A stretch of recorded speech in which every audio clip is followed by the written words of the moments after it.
Welcome back. My name is Dulio. Got my co-host here, Luis. Yes, sir. We got Elder joining us today. What's up, guys?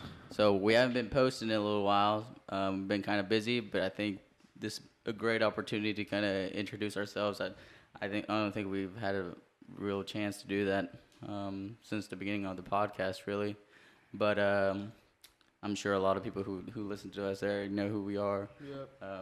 But for those of you who don't, maybe the younger people, maybe those maybe in Joplin or something, don't know who I am. My name is Dulio Gonzalez. Grew up here in Carthage, Luis and Elder, we all kind of grew up together, went to high school together. Currently, I work at West Rock and Joplin, make cereal cartons. So, I'm the facility systems engineer, so I have a computer science background, so kind of work on applications and stuff. And is there something that you're working on right now, like a side project or So, business? so I try to work on little projects at home. It's kind of hard. It's kind of hard to really sit down because like with a lot of what I do is just like programming and stuff. So Yeah.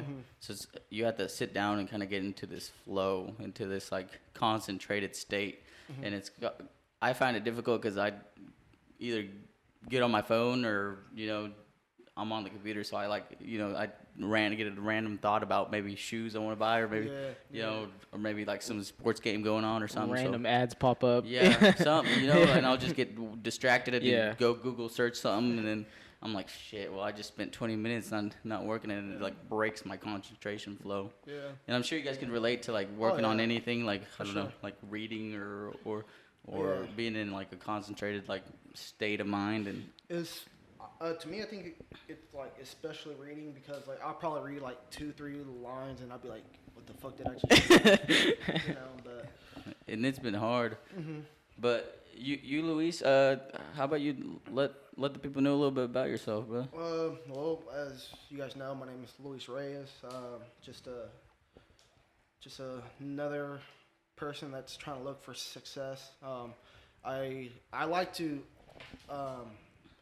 put my feet a little bit in like everywhere. I try to like I like to try everything, and would like to say that I have tried everything. So, but as of now, I'm just searching. What do you Working. is there something certain you're working for right now? Is there something? No, right now I'm just trying to see, just trying to be the best person. Yeah. Like the best version of myself. That's great. That's great. Because like at the end of the day, like I want to be a leader for for the upcoming people, and I think the only best way I can do that is if I like learn from other people, and this is probably the main reason why I kind of wanted to start this podcast, or why we wanted to start this podcast, is so we can bring different people in and have like a insight on how they run things, Right. and just take Yeah. the best of what each person comes in and apply it to myself, and try to become a better person. But as of now, just trying to work on myself, trying to become a better person, influencer, and like I said, like looking for success, trying to get out of the rat race. Yep. And you have a family as well, right? Yep, I got a family. I had a kid at the age of 17. How's that been? A big learning experience? Yeah, it's been a big learning experience. I couldn't have done it without my parents, obviously. Yeah. But I still, I'm still pursuing my dreams and trying to become someone in life. That's good, man. And like I was going to Southern, but I'm taking a semester off this upcoming semester. But just That's just good. trying to look for success. Yeah. And then Elder, we've been friends with Elder forever now. Elder's probably one of the ones that kind of has a steady path. I guess we all have a steady path, but his is more stable. You got your you're still going to school. Yeah.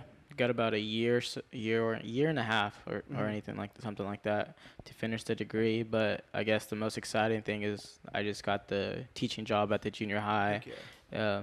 Technically, it's called like a ELL paraprofessional. It just happened out of the blue. Just literally was out Home Depot working, and then one of my good friends just was like, you should try it out, do this, do that. So I was like, all right. Looked into it, and then during my lunchtime, I hit up Ms. Bogle, the old junior high principal.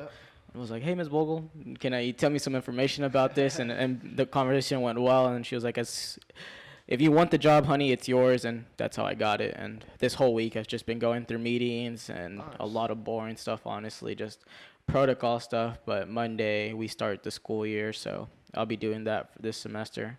Okay. Get some hands-on experience while finishing my degree. Nice. Yeah. And I say more stable because your path is kind of you go to school, you apply for a job at a school district and stuff, and so yours is a little more stable because you already got your foot in the door. You've had your foot in the door for a little bit now. You've been slowly stepping through it, which is great and everything. And I think for me, like a lot of people out there, I'm not really sure what the end goal is, or I'm not really sure where the path leads, but it's like from what I've learned is like you keep working hard, man, you'll get somewhere. I mean, I don't know if you want to talk about this right now or not, just because like I know that you're working on it right now, but is there something that like you want to tell people that? Oh, yeah. So just recently, I've always had this goal. So throughout the years as I've grown up, I've seen my mom work her ass off. She's hustled. She's sold different things. She's found different ways to make money, right? Yeah. And so I've seen her work hard, and she's always like many of the Hispanic parents around the area. She's worked a factory job for a while, forever, And she would come home and she'd be like my hands hurt, or my back hurts, or I'm tired. Right. It's like which. It's to no fault of anybody, that's kind of the job that's the opportunity that they've been giving you, and these companies are great for that. They've given not only our parents but us the opportunities we have. Yep. And so finally I was like, all right, Mom, like you have a talent. She's been cooking for years and she's managed different restaurants before. I was like, Mom, you have a talent, and I don't want to see you working in a factory job anymore, like I'm at the age where I can help you and I can actually give back. You've given not only to myself, but like a lot of people. You've given not only your time, but, whatever it is, resources. And like it's time, I pay it back a little bit. So this whole year, really, I've been just planning on, first we wanted to do like a restaurant, an actual location, an actual restaurant, but with the capital that we have, it wasn't going to be very easy to do that. Banks want 20% down on a commercial loan, and so let's say like I don't know, a restaurant selling. We wanted to buy. That was the other thing. We wanted to buy. I think there was a couple leasing options, but it just didn't really fit in our plans, and so. For $120,000, or $100,000 loan, 20% down is $20,000. That's quite a big chunk of change, Yeah. And so, but that's also the thing. The $100,000 is on the cheaper side. So, you probably get a building that's needs some work done to it too. And especially for a commercial building, that's pretty rare to find around here. It's $100,000. So we started looking to the food trucks and the food trailers, and as everybody knows, it's been booming recently. And so I've been planning this out, been looking. It's been a grind, like every day, just looking at new listings, seeing what's coming up, and finally, just funny how things work, right? You just look one time, it's like, hey man, this kind of looks interesting. I'll message this guy and everything, and we got to talking and. Long story short, we purchased a food trailer, and we're set to open hopefully end of this month, mid next month for sure. Right. And what do you have a name for this restaurant? Yeah. Or this like a food truck type of thing? So it'll be named Puente Tropical, which is in English Tropical Bridge. And is there like a meaning behind that name? Yeah, so I had struggles, like name's pretty important thing for any business, so I was jotting down names even for our podcast, we found it difficult to come up with any name really. And so I would just jot down names and stuff, and I was reading all sorts of articles about Central America. 'Cause Right. I want to differentiate our business from all the other Hispanic cuisine. I guess your stereotypical or the ones you most commonly your taquerias, your taco shops, your taco stands. You know, I want to differentiate. Just from the books we've read and stuff, I wanted to be a little different. So I wanted to do more Central American based food, Central American. And so Central America is the bridge between North and South America. So it was like a tropical bridge. Nice. So that's the meaning behind it. But it's been pretty cool, you know, doing all the legal stuff, creating the business structure Right. and everything, and just researching. And if anybody wants to start a business, it's really just about researching and getting maybe like a mentor or somebody who's been through it, you know, ask questions and stuff. A great resource I used is Southern. They have a small business development center, SBDC, and I reached out to them, and they've been super helpful with everything, planning, spreadsheets, you know, research material. Is there any way where we can see like the menu? type of food? Yeah, like the type of food So- you guys are gonna be serving. So yeah, so currently, you know, I have a computer science background, so currently I'm working on the website, and the menu will be kind of small, you know.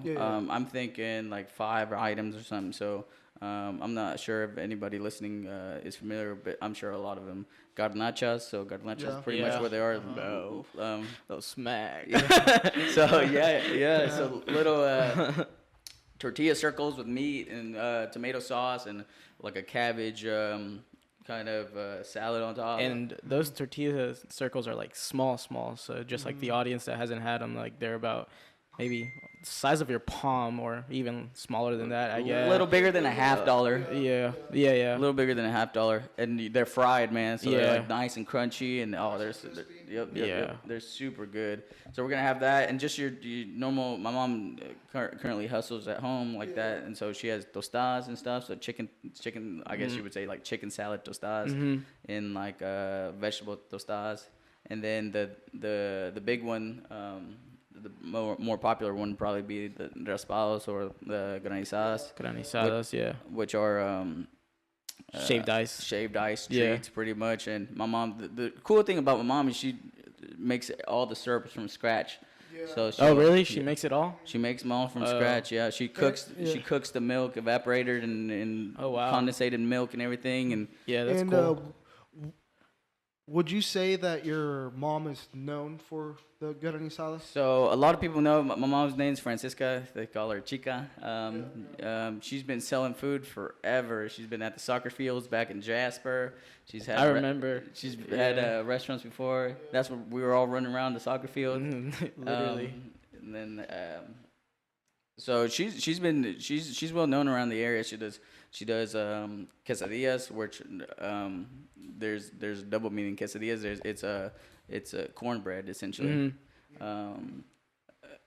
And she makes pan, so she makes bread. A lot of people look for her for bread around like Semana Santa, which is a Latin celebration, I guess. I don't know if it's across all Central America, but I know in Guatemala, Semana Santa is in the spring sometime.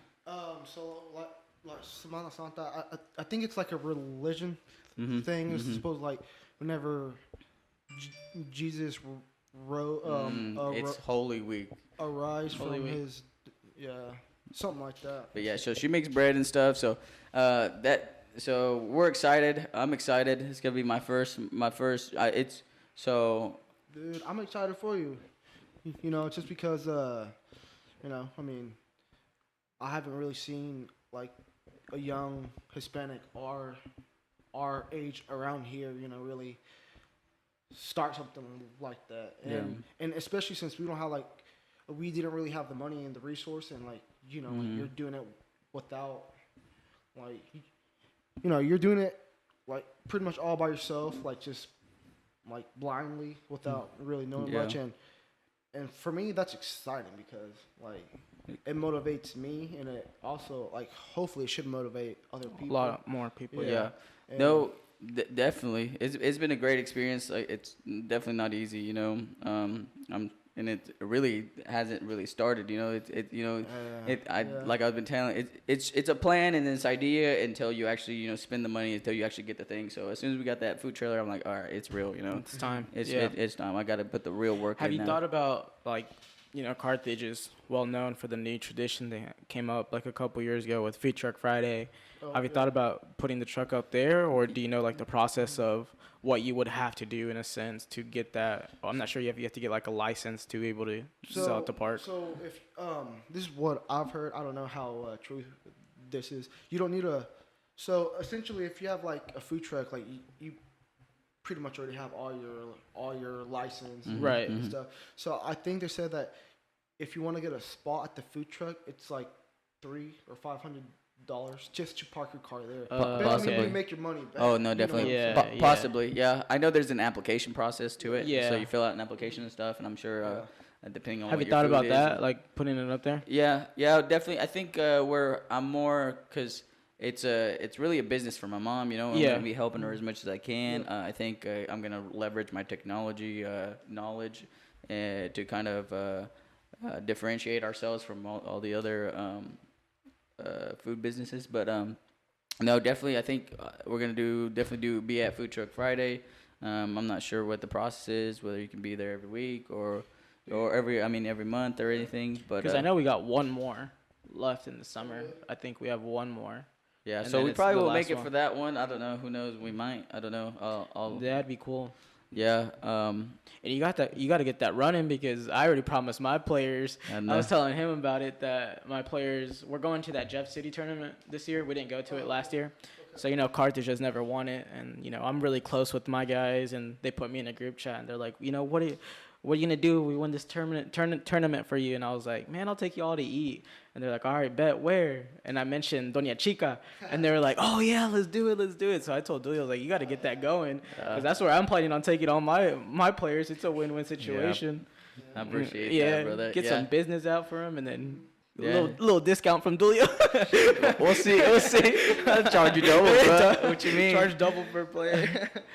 No, yeah, it's exciting. All the legal stuff, that's what we've been going through right now. All the legal stuff, so all the permit stuff, and all that stuff. But right now we're working on buying a little lot right behind Brahms here in Carthage. It's literally just a plot of land right behind the drive-through, right across the street from the Memorial Hall.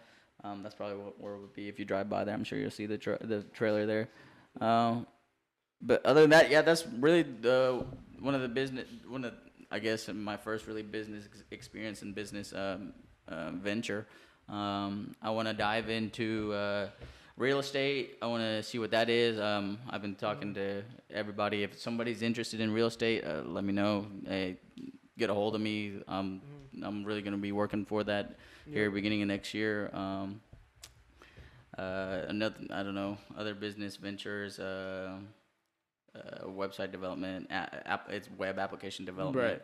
I think a lot of small business owners don't really leverage their and there's marketing companies and everything, but I don't think they're more like web based, like web application based. So like when I say web application, I mean like online ordering,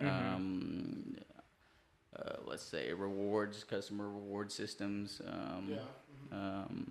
any sort, maybe applications and stuff. But as far as that goes, that's kind of where I'm at in life. I mean, just trucking away, just working hard. Really trying to see where I end up. And I know you, Luis, you've had a couple business ideas as well. Yeah. So right now, I haven't really talk about it just because right now we're waiting to get approved. So I'm trying to get this Airbnb with my sister. Mm-hmm. It's gonna be a pretty penny for sure. Mm-hmm. So I'm trying to get this Airbnb with my sister. So initially, if we do get approved, I was gonna move for a year, so I can get the Airbnb all set up. But this is just like it talks. This is not like Official. nothing It's like official. planning and Yeah. all the idea stages. Yeah. And so that's something that I'm trying to jump into. And if anyone knows like more information or any ideas on how to do that, please, Run by Airbnbs. means, please hit me up. I would love to learn more about real estate and no, it's just it's just really just trying to start something up and pretty much lead the way for our little community here in Carthage, because I mean we gotta break that Break what Chain in a sense. that chain. Yeah. bust through the barrier, man. We're the Yep. we're the first, we're the first generation Americans in most of our families, around the area. So it's definitely we got to set the path for the people who follow, our children, our children's children and stuff. We gotta Make something pop for sure. Yeah, leave our make leave our something mark. cool. That's what I say. No, definitely. So Elder, you're gonna be a math teacher. Yeah, that's the major. Math. I always joke. I was telling her, yeah. If I'm still here and I have my kids, man, I'm definitely not putting them through Elder's math class. No, but it's all a Bro, joke. it's the only thing that's ever clicked with me. Like right now in college, like my GPA isn't where it's supposed to be or whatever. But like the lowest class I've ever gotten a grade in college level class for math is like a B. Like the rest has just been like literally just I've go through it, and I don't know. I think it's just because the way that my mom raised me that, like, if I wanted to go outside to play, no, she would buy like these stacks of books from like the Dollar Tree and Dollar General, and they would just be math books. And she was like, if you want to go play outside, you gotta do your homework type of thing. So I'd be busting out my multiplications, doing my math problems, like algebra problems at a young age, and I'd be like, Mom, here you go, and I'd give her my homework, and she'd give me a little sticker. So I feel like That's that's the reason why like it stuck with me so long. And your mom went to high school, right? Yes. Or- Yeah, she went to my mom grew up here in the States. She moved here from Guatemala at a very young age. At first, all my family was in California. All of us were in California, and then like 2 months before I popped out, they decided to move to freaking Missouri. Out of all things. No, yeah. I was actually talking to Walter. Whenever Walter came in, he was saying that I think most of the Hispanics that are here came from California. Yeah. Like That's my a whole good family point. came Yeah, from that's where my California. parents That's met a and good everything. point. Yeah, that's where my parents Well, met. my mom as well, because Yeah. my aunts first went to California, and then my mom went over there. Yeah. And See, somehow and- she fucking ended up over here. No, but bringing it back to your mom, see, your mom had a good idea on all right, well, I know if I tell my son to do this at a really early age, maybe he's Stick gonna with it, yeah. advance in this, and I don't think a lot of Hispanics or my parents, Yeah. bro, the highest education level they had is second grade Yeah. in Same. Guatemala. Yeah. Second grade is Literally Like- nothing. like it doesn't say nothing. much. Learn how to Yeah. read. Yeah. The basics. So my parents just know work, and they're not really, hey, do your homework, hey, do this and that. Mhm. So I mean, that's a great example on Yeah. trying to progress in life. Your think- mom knew your mom is really smart. Yeah, I think you she know, made it so- to 11th or senior year, and then she got pregnant with me. Mhm. And then that's happened. But I always messed around with my parents. It's obviously I got soccer from my dad, and then my mom would do that constantly with me, math, and she'd always say if you're gonna go exercise your body, you got to do some exercise for your brain. Yeah. So she would tell me you got to do these math problems because that's gonna challenge you in a bit. And now that I'm older, it's crazy how all that stuff that they did in a sense with my dad, just pushing me to be a good soccer player, and then my mom pushing me, math on me. It's something that I was you know what, might as well, try to become a teacher out of this, because this is really the only thing I know how to do is soccer, and then like I said, numbers come easy to me. I mean, and that's just to come to show that there's a little bit of a glimpse to show you that having knowledge, and if Yeah. you have knowledge and if you pass it down to your children, it's like, bro, your children are gonna be way better off than what you are now. Yeah. And that's something that, like I'm trying to do, not just for my kid, but pretty much for our whole community. Yeah. As a whole. I don't know who says it, but knowledge is power at the end of the day. Knowledge is power. The more knowledge you got, like, the powerful you are as a human being. No one can take that. Nobody can take knowledge away from you. Yeah, 100%. And it's something that you'll use till you're dead. No, Like as you get older, you get wiser and you get more knowledge and more powerful in a learning sense. more lessons. Yeah. That's a great example of your youth and your environment when you were younger shaping you to be who you are, And so it's kind of cool, like when you hang around your younger cousins or you hang around your younger siblings, it's like you might not think it at the time, but really like the things you do and the things you say to them, it'll influence them, and it'll shape them in maybe little magnitude or a big magnitude, it'll shape them and help build their character and create some values for them. Yep. And that's something I try to do with Delilah. Yeah. When I'm doing homework at home, I'm like, hey, grab a chair, come sit with me. And she likes psychology a lot. So when I went through those psychology courses and then educational psychology, she would sit with me and just watch videos. And then, like you'd watch the lessons plans and they have like little questions pop up. And I'd be like, all right, you got this one. And like I would make her answer it. The ones you didn't know. The ones I didn't know. And then she'd get it right for me. No, but stuff like that, you get to pass down once like, this stuff is useful and it can only benefit her in a positive way. Yeah. I mean, that's kind of something that I'm trying to do with my kid now. Like, I'm trying to, like, mold them to have, like, a strong mindset.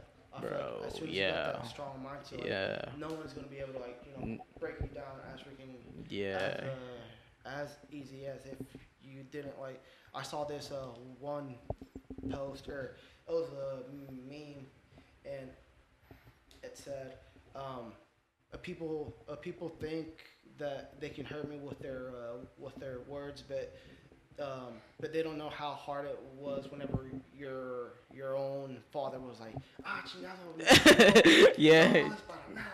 Like, that hurts more than if someone else was telling you thing. But no, I mean.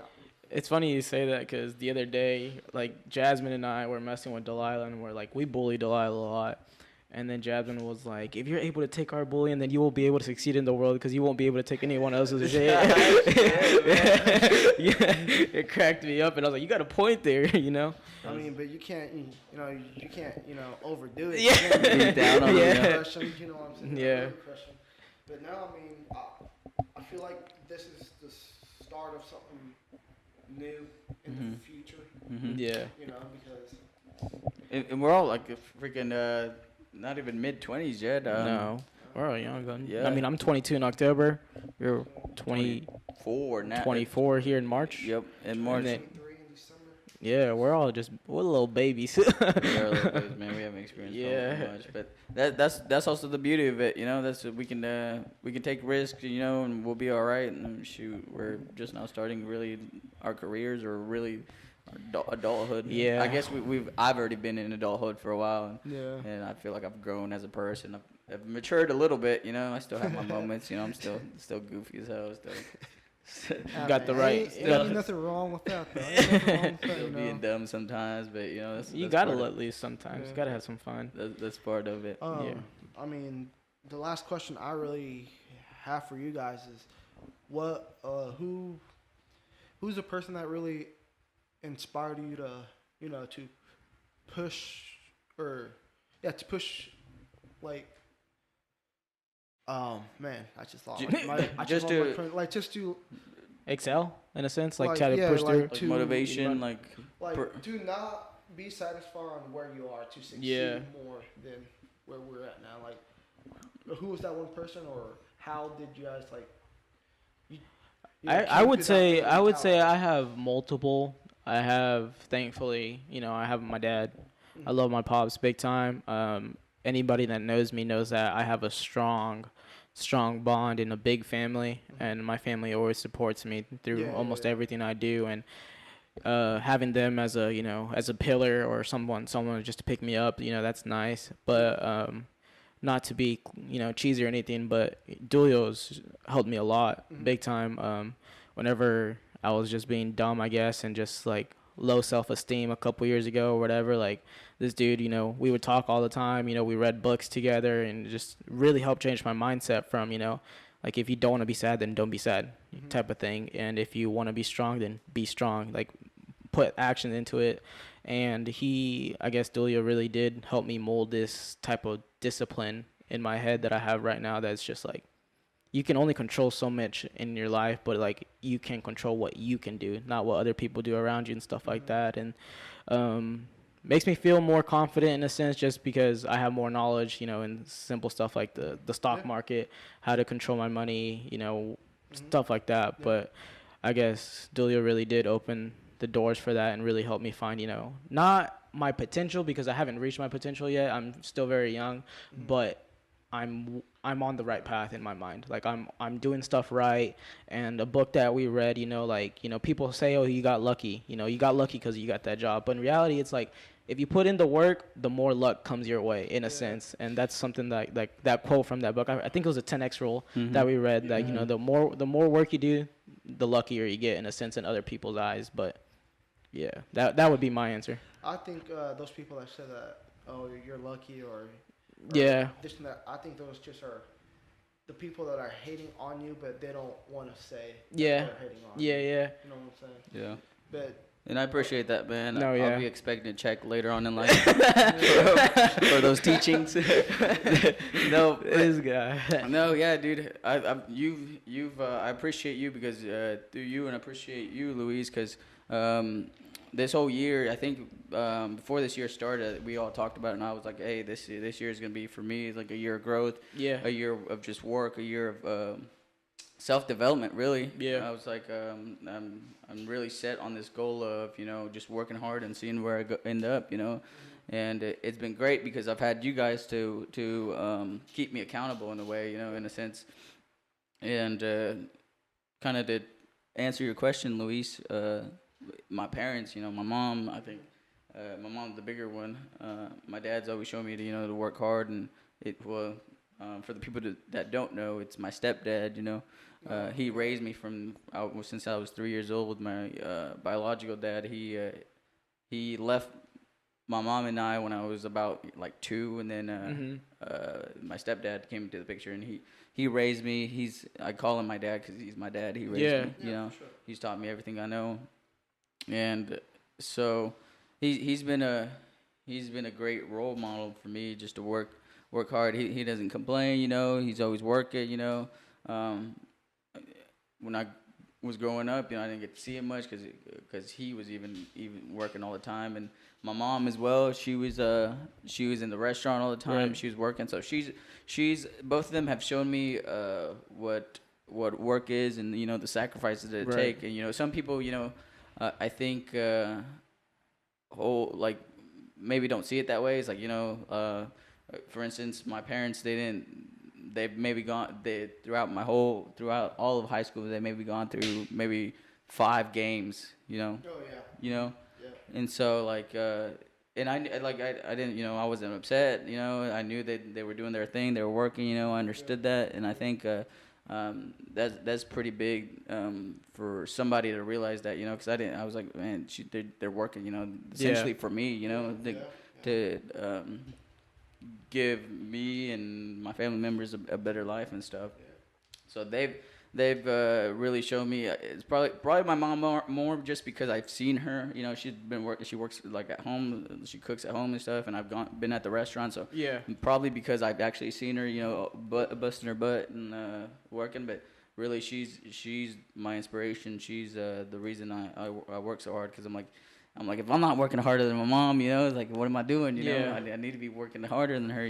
She's working so damn hard, and it's powerful. It's great. It's brought me to where I'm at today. Really, like when I was younger and stuff, I'd hang around not the wrong crowd, but just We're kids. yeah, just kids, yeah, just a group of friends, and Yeah. they would like.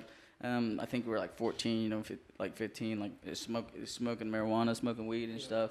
And I would always say in my head, it's like, they would always ask me, it's like, hey man, you want to smoke? You want to smoke? And I'm like, like first thing came into my head, my mom. Yeah. Like my mom would tell me stuff, and like, hey, I don't.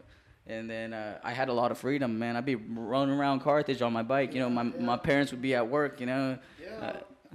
I think that's how it was for most of us. You know, Yeah. our parents worked those long hour shifts. And Yeah. like, you know, like that's another reason. Like, we never really had nobody be like, "Hey, do your homework." Hey, Yeah, read. yeah. Because No, our parents that's worked definitely- there, but, you know, our parents were like working and.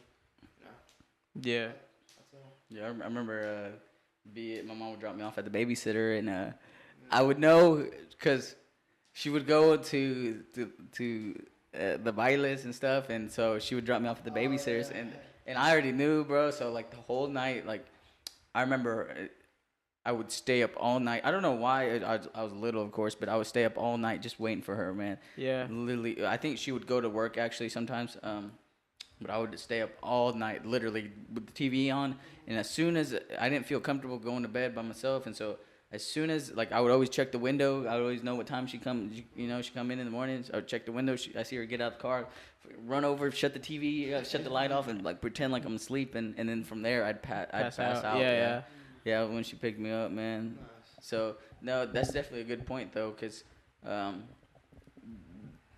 you know the like manufacturing plants, the hours are like 12-hour shifts. Either it's like a night shift, you know, so they're super tired when they come in, and so they're sleeping during the day, you know, which is fine when you're at school, you know, but you don't see them that afternoon because they got to go to work, or during the day, you know, the day shifts, you know. You know, they either leave before you go to school, or you know, they drop you off and go to work, and when they come back, they're, you know, everybody's tired, and so, you know. And then like there's so many other attributes, like different aspects, I guess. Like one example for me is like I went without my dad for a bit just because he got sent back to Guatemala, and like, you know, my case wasn't as bad, but like, you know, my little brother Jackson, little sister Jocelyn went about 5, almost 6 years without, you know, seeing their actual dad in person. And then some kids, you know, just basically know their father through the phone because, you know, they got deported at a young age and, you know, never seen it. And like stuff like that in our community is sad. But I mean, like, it's the way it goes. Just like, it's the reality of it, you know. Just like a lot of kids' parents get deported and really don't get to see their kids grow up, and vice versa. Their kids don't really have that father figure or mother figure in their lives, like their true biological parent. And yeah. That's what we're here if we can change that. Yeah, man. One step at a time, but yeah, that's the reality of it. I remember my aunts. There's this vivid memory I have of me being younger. Me and my friend, I had a trampoline in the back. We were jumping, and then we see these cops cars, you know. And this is my first experience with ICE, so immigration. So I saw, you know, they were all, they had their vest on and everything, and it said ICE on the back. And I'm like, what the hell is ICE? Like, I ain't never seen ICE and stuff. So they pulled. I remember my aunt and my uncle, they were leaving my house, and literally this SUV pulls out in front of them, you know, and they get out in the car and stuff, and like surround them pretty much. And it was kind of crazy, and so of course my family didn't do anything, you know. They complied and everything, but I went over there and they were looking for my mom because I guess my mom had either some sort of arrest warrant or something. Yeah. Something. And I went to the front and everything, and they were talking to me, and they're like, "Who's in the house?" and everything. And I was little. I was like 10, you know. Yeah. 10, 9, you know. Yeah. Didn't know, never seen ICE. Didn't know what ICE. Didn't know the reality of what our parents had to go through. You know, being afraid to get pulled over. You know, not having papers. Being afraid of getting sent back to Guatemala. You know. And so I was like, yeah, my dad's in there, my uncle's in there. Julio snitched everyone out. Yeah, they're like, what's your names and stuff? I'm like, yeah, like, you know, it's the officer, you know. And then they're like, where's your mom and everything? I tell them, oh, she's working and everything. Like, I can call her or whatever. And then I call her and stuff, and then I was like, yeah, like they have ICE on the back of that, and they're like, that's immigration and stuff.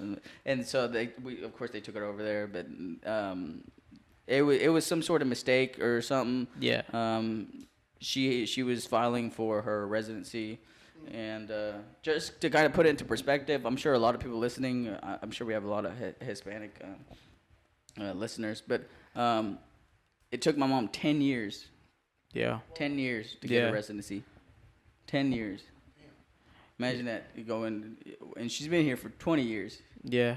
You know, so she didn't start her filing until but now that's gonna be she got a residency about 4 years ago, 5 years ago.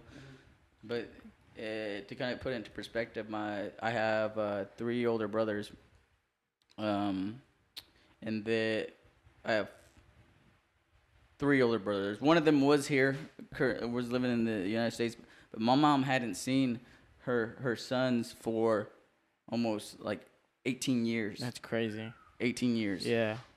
And I've never seen my brothers either till about 4 or 5 years ago when I went to Guatemala for the first time. Yeah.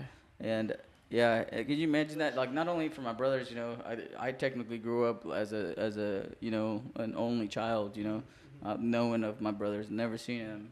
And could you imagine for my brothers having my mom left them like at, you know, they were like 7, 8, and like 10, you know. Yeah. And then not seeing them till like they're almost in their mid 20s, you know, and 30s and stuff.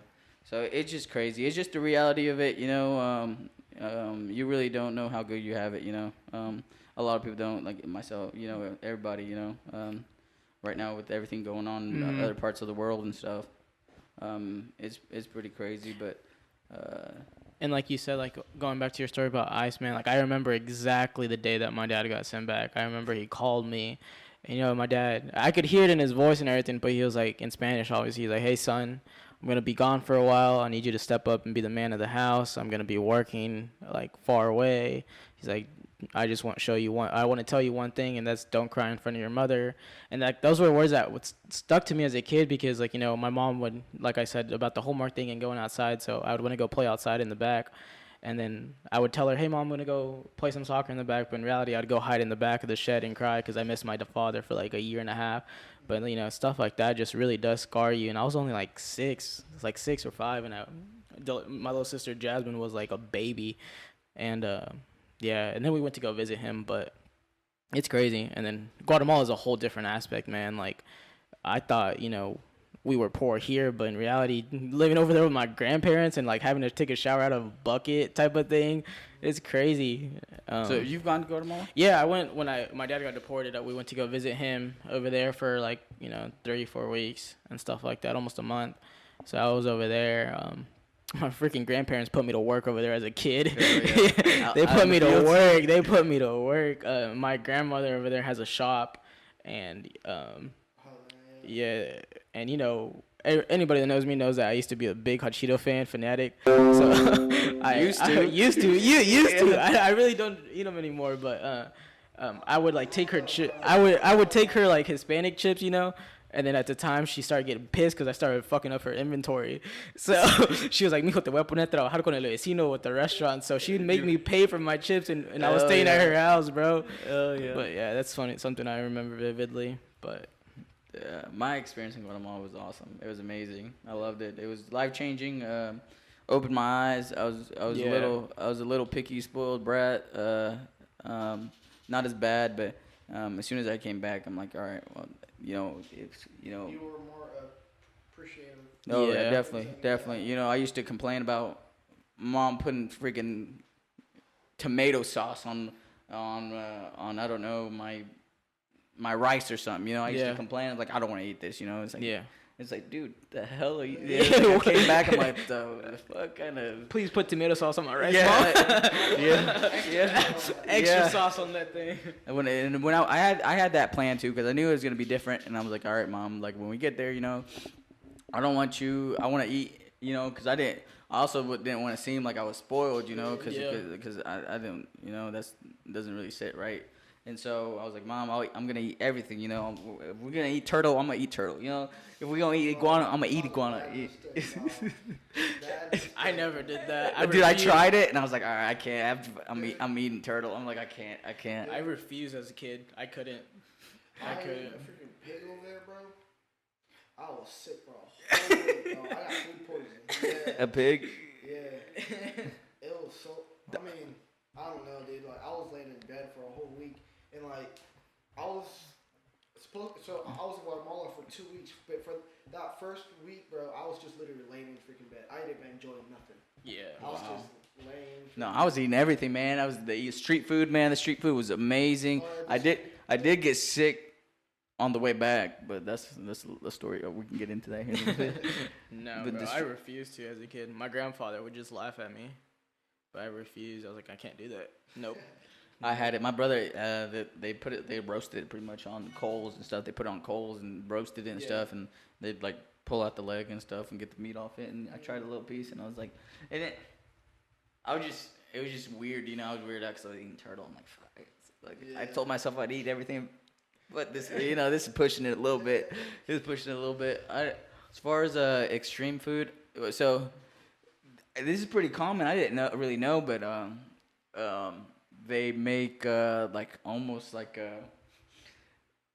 all farm animal, like all sorts of animal soup. So we had fish and chicken soup, Damn. and like they put fish and chicken in the soup, and it tasted like chicken with Yeah. a little hint of like Turtle. with a little hint of like a bluegill or like any sort of fish, you know. Yeah.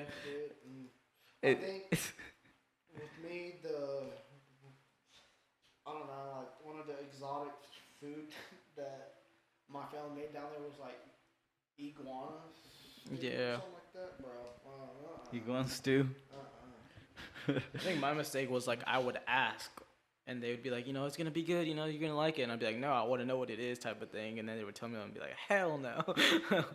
The fruit there is amazing though. There's like little mango trees, like Mangoes, those was fun, yeah. yeah, they're like little green mangoes. Yeah. You know, they're like what do they call them? Banana mangoes? No, they're like I'm not sure. But they're little green mangoes. They're really like not really sour. They're almost Did you ever go a little picking, tart. like picking mangoes? No, we did throw Yeah, branches. That's what at I'm the- saying. Yeah, like, yeah, yeah, we that throw- was fun. We'd throw branches Yeah. at the trees and they'd all fall. Yeah, We'd just yeah. go there and pick them up. Yeah. Me and a couple cousins, we would have those. What are they called? Like slingshots, like ondas. Oh yeah, And yeah. So we would take turns, you know, like how you go, and then the other guy would be ready with the basket trying to catch them. Yeah. Yeah, that was a lot of fun as kids. Yeah, my brother climbed like a coconut tree. We went out to the beach area because where my family lives is like 20 minutes from the coast and 20 minutes from the border of Mexico and Guatemala. Oh yeah, Tapachula, right? It's Tapachula is in Tilapa. Mexico. Yeah, yeah. Tilapa. Yeah, That's where we were at. Dude, and it's crazy because the only thing separating the thing from the border is like what, like little cones. From the border? The Mexico border and the Guatemala border. So it's like a river. I remember, yeah. Well, where we were at, it was a river, and people they gave rides across the river in like these rafts. You know, the Yeah. rafts you see with the long poles and like just like a wooden board and stuff, and they're like pretty much pushing you across the river and stuff, and you go over, and so a lot of people go over because the Mexican peso is worth like I don't even. It's like one Guatemalan quetzal is like 2 Mexican pesos or something like that. I'm not really sure what the exchange is for that. But anyways, thing is the Guatemalan quetzal is worth a little bit more in Mexico. So they would go over and buy Stuff. groceries Yeah. or whatever at across the border just because it was a bit cheaper. I don't know how much cheaper it was, but a bit. And so we did that a couple times, and that was fun. Like the culture there is just completely different. Yeah. I think there's a lot less stuff you have to worry about, but by that I mean like you know it's almost like you don't have you don't deal with a lot of like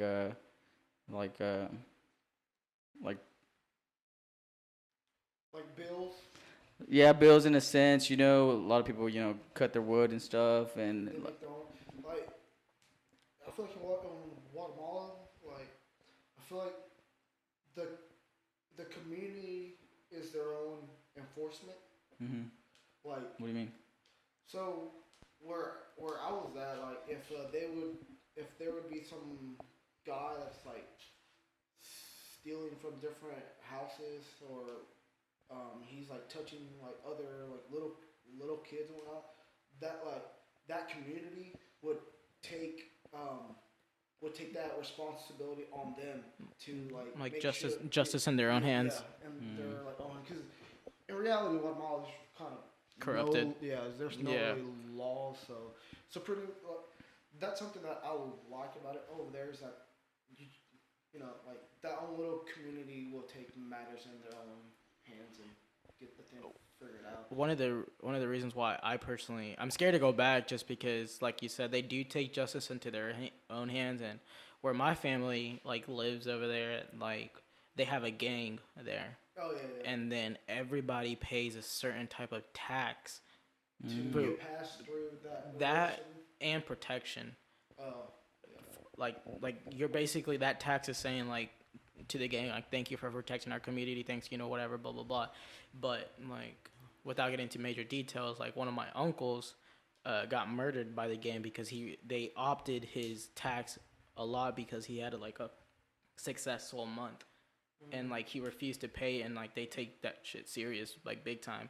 So I mean, It's like the mafia back in the day. in like, a sense, like Yeah. like they're like, hey, you like they go to the business. It was like, hey, you got to pay me $100 a month now for protection, and then the business owners would be like, there's nothing like nothing. We don't have to worry about anything. And so the next day, the mafia would go and bust the windows busting it open, yeah. Yeah, and Yeah. so they'd have to be forced to pay the tax. Well, I mean, and like that's how all these gang wars like come up to arise because maybe another family member like is like, man, like that's not right.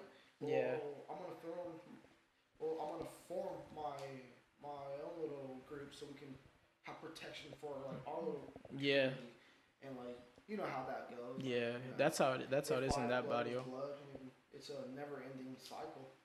Yeah, I didn't really experience that. I didn't experience I didn't gang- experience that. any but like sort I of did experience- gang. I've seen like cartel people like fucking just jacking cars at Yeah. like at a fiesta. Yeah, Just people just jacking cars like fucking it's extreme. yeah. Some parts are really extreme, and then But you know, yeah, unfortunately, that's where my family lives and have their business and had their business and like was around that type of, I guess you call it a barrio or something, right? And I guess the gang was like their police, their enforcement, and then had to pay that tax for them. Yeah, I did. The only thing I did kind of experience some extremes. I saw some wrecks, and then I saw a guy actually. I saw first time seeing a bullet wound, on a person. It was kind of extreme. It was kind of a little underwhelming. But we were in the town my family lives. We were traveling down the main road, and there was a fair set up there like that weekend before, and it was like a Monday or something after the fair, and there was the rides were all gone. It was just a couple stands there, and we were riding through there one night. I forgot where we were going in the truck. I was driving our truck, and all of a sudden there's an ambulance coming, on the other side of the lane coming towards us, and then we see him pass us and turn into the fair.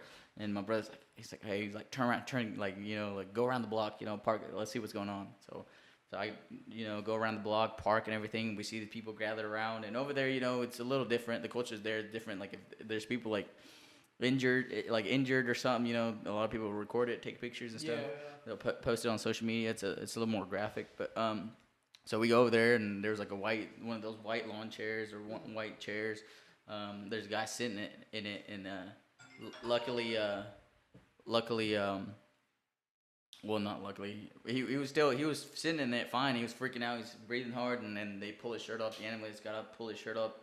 He had like 2 bullet wounds in his back and stuff, and he was freaking out, and everyone was around him and stuff. And they put him on a stretcher. It was kind of crazy in the moment. I'm like, what the hell? Like it's literally like a hole, and then just blood coming down it. And like, what the fuck? Like it was a little underwhelming. I've never seen anybody with a bullet wound and stuff, and he was freaking out, like breathing kind of heavy and stuff. And but they put him on the stretcher, kind of sitting up, and they put him in the ambulance, and they took him away and stuff. But I guess someone like ran up to him across the street as he was sitting. I guess he was still sitting in that chair and just came down and just hit him. Yep. And then but I think he made it. He made it. I don't think the bullet wounds were life threatening. I think he made it out, but it was crazy. I was like, oh shit. There's a lot of stuff like that. When my buddy Dagner went, like, he went on a bus, and I was like, yo, have constant communication with me, because he went by himself, and I didn't talk to him for like about 2 days, and I was worried, and I guess like some random guy got in his bus and stole all the phones, all the jewelry, all the money, and stuff like that. And then he managed to call me from some type of phone from all the way over there, and I was like, dang, bro, that's wild. Came with the gun and everything, yeah. Yeah, I don't ride buses just for that. Yeah. That reason. My family were like, no, we'll take you here, we'll take you there. Yeah. I wasn't planning on riding the bus. Yeah, dude, it's sketch like that, and the way he described it to me, I was like, bro. He's like, what's more important, my life or a stupid iPhone? And he's like, I threw my phone in that hat, and he's like, let him have it, type of thing. No, definitely. Yeah. You want something else? You want my papers? But, all right, guys. Well, we're about ready on time. It's been great. I enjoy this one. Yeah. A little more into who we are, kind of our background and stuff, and what we're working on. A little update. I think it's more of an update really than the really introduction. We have a lot of people planned. It's kind of hard.